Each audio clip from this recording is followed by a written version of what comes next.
All right, let's step back in time. Back to the American West. But not the Hollywood version, not just cowboys and saloons, but we're Yeah. going deeper to when the Industrial Revolution was totally changing things. Kind of like how the digital age is messing with us now. Yeah, it really does feel similar, doesn't it, when you think about it? Big time. You've got these railroads, like, just sprawling across the country, Yeah. connecting people, kicking off these huge mining booms, people getting rich or losing it all, like, overnight. So it's not just, business folks, but outlaws, too. They see opportunity. That's a wild time, that's for sure. And that's exactly where we're headed today. We're going to get to know two of the most famous outlaws from that era, Sam Bass and Billy the Kid. Two big names. Huge.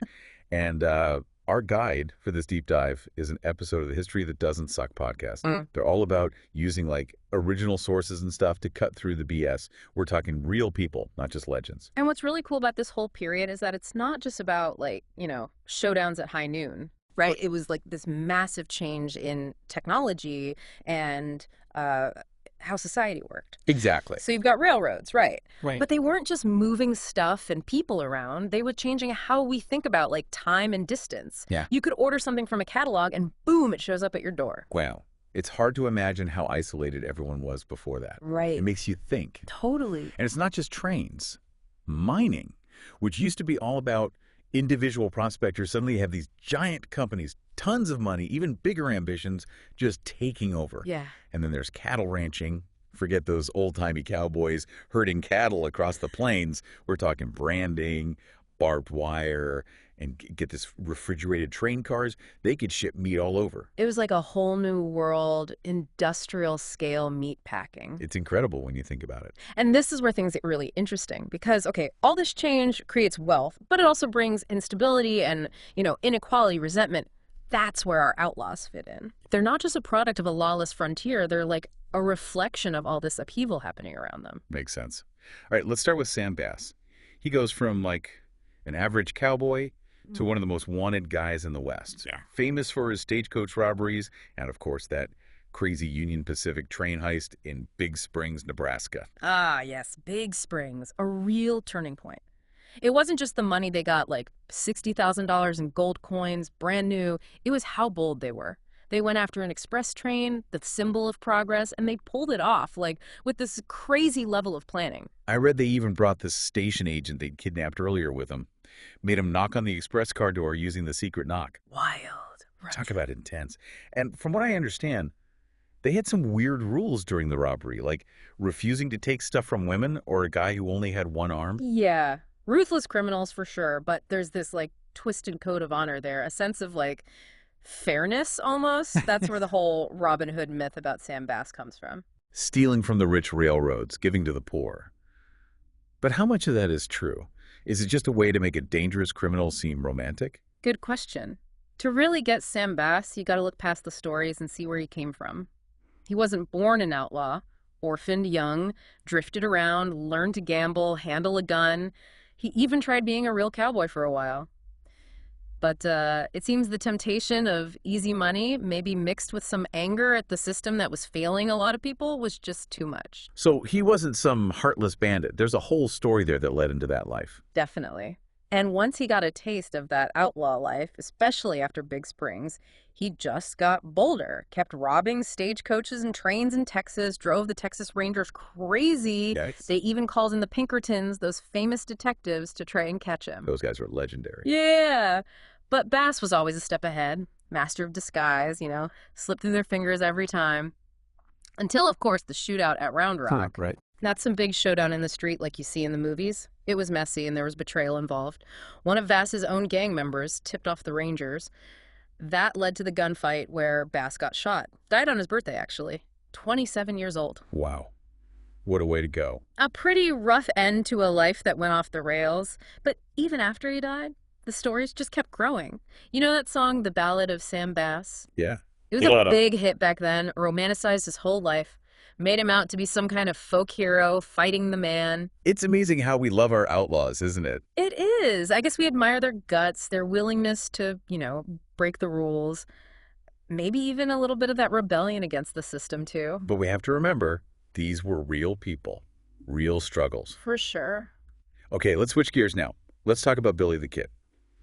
His story is, well, let's just say it's got even more violence, and from a much younger age. Yeah, his life was tough from the very beginning. It sounds like it. Lost his mom when he was young, got into petty theft. Then, when he was just 17, he killed a guy in a saloon fight. So young.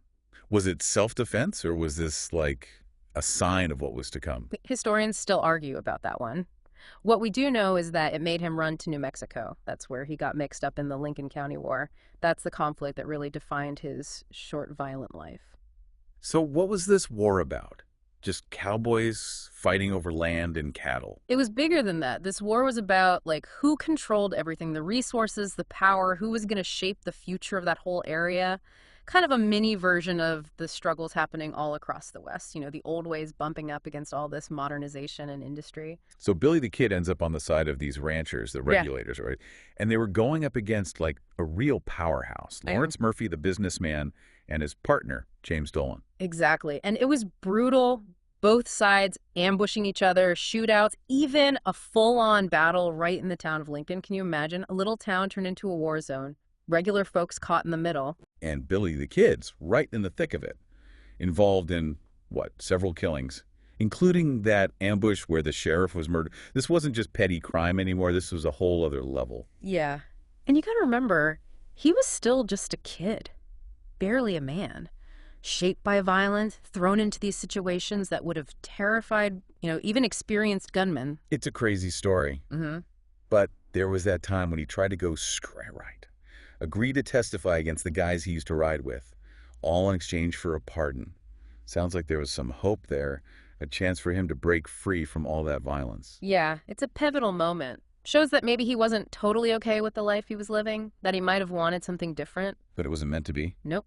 The pardon fell through. Billy felt like the authorities had stabbed him in the back. The very people who promised him a second chance. I think that feeling of being cheated just made him more determined to be an outlaw. It's really sad when you think about it. You have to wonder, could things have gone differently? Could he have escaped the life that seemed to be closing in on him? Yeah. It's a question that still fascinates people, historians, anyone who's looked into Billy the Kid. But before we get to the end of his story, we gotta talk about his jailbreak. Oh yeah, the legendary escape. He was facing execution, chained up, seemed like there was no way out. Sounds like a movie plot. Totally. But he actually did it. Slipped out of his handcuffs, overpowered a deputy, got his hands on a gun, and killed another deputy trying to get away. Wow. He was resourceful, that's for sure. Yeah. And dangerous. But what's interesting is that, from what I've read, he didn't just, freak out and go crazy. He seemed to stay pretty calm through the whole thing. I know. There's this story about him calling out to someone, asking for a pickaxe to break the chains on his feet. Really? Yeah. I mean, the guts it took to do that, it's almost hard to believe. But, like you said, he didn't stay free for long. Sheriff Pat Garrett, the guy who was elected to, clean up Lincoln County, he made it his mission to catch Billy the Kid. Garrett's a fascinating character, too, full of contradictions. This lawman who was actually friends with Billy at one point, but in the end, he felt like he had to bring him in. Their relationship sounds complicated. It kind of reflects how messy things were back then, morally. Totally. And then there's that final encounter between them. In a dark room at Fort Sumner, it's all very mysterious, even controversial. Wasn't Billy the Kid hiding out with his girlfriend? He was. Garrett tracked into Fort Sumner, figured he was staying with this woman, Paulita Maxwell. She was the sister of Pete Maxwell, a rancher. So Garrett goes to Pete's place, hoping to get some info, and wouldn't you know it, Billy the Kid was there. So it wasn't some classic duel in the street like we imagined. Nope. It happened late at night. Billy walks into this room, feels someone there in the dark, and Garrett, thinking he's in danger, shoots. A tragic end to a short, violent life. Billy the Kid, just 21 years old when he was killed. It's a reminder that these guys, even with their big reputations, they were young men, caught up in these situations that just got out of control. Both Sam Bass and Billy the Kid, dead by their late 20s. Their lives were short, but they left a mark on the West, that's for sure. Yeah, no doubt about it. And their stories, even though they're full of violence and crime, they teach us a lot about that time. We see how tempting easy money was, the clash between the old and the new, and how blurry the lines between good and bad could get. And we can't forget the power of stories. The Ballad of Sam Bass, all those dime dolls about Billy the Kid, they made these guys into legends. It's interesting how we decide who to remember from history. I think we're drawn to outlaws because they represent rebellion, a challenge to authority. But we got to remember, these were real people with real motivations and flaws. It's easy to romanticize things, but that can make us forget about the consequences of their actions. Exactly. And it's worth thinking about why these stories hook us, what they tell us about ourselves, what we find fascinating, how we view the past. I think there's something about the danger, the excitement, maybe even a little bit of envy for their freedom, even if it came from breaking the law. I think there's truth to that. We live in a world with so many rules and expectations. These outlaw figures, they break free from all that. They show us a time when people could, for good or bad, make their own choices, forge their own paths. But of course, that freedom came at a price, Yeah. right? Sam Bass and Billy the Kid, they both died young. They became victims of the same violence they were a part of. Their stories are kind of a warning, I guess. Yeah, they remind us that everything we do matters. That even in a time of huge change and chaos, you can't escape right and wrong. Well said. It makes me think about all the other stories out there, just waiting to be discovered and understood. The Wild West, it was just one part of a much bigger story. A story about what people want, the conflicts we face, and how we try to make sense of it all. And that's why we need to keep learning, questioning, and exploring. The more we know about the past, the better we can deal with the present and maybe even shape the future. Couldn't have said it better myself. Thanks for joining us for this deep dive into the lives of Sam Bass and Billy the Kid. We hope it gave you something to think about, even if it made you a little uncomfortable at times. And if you enjoyed this look at the American West, don't forget to subscribe. We'll be back with more deep dives into history, science, all sorts of stuff. Each episode is a journey designed to make you think, learn, and see the world in new ways. Until next time, keep exploring. Keep those questions coming.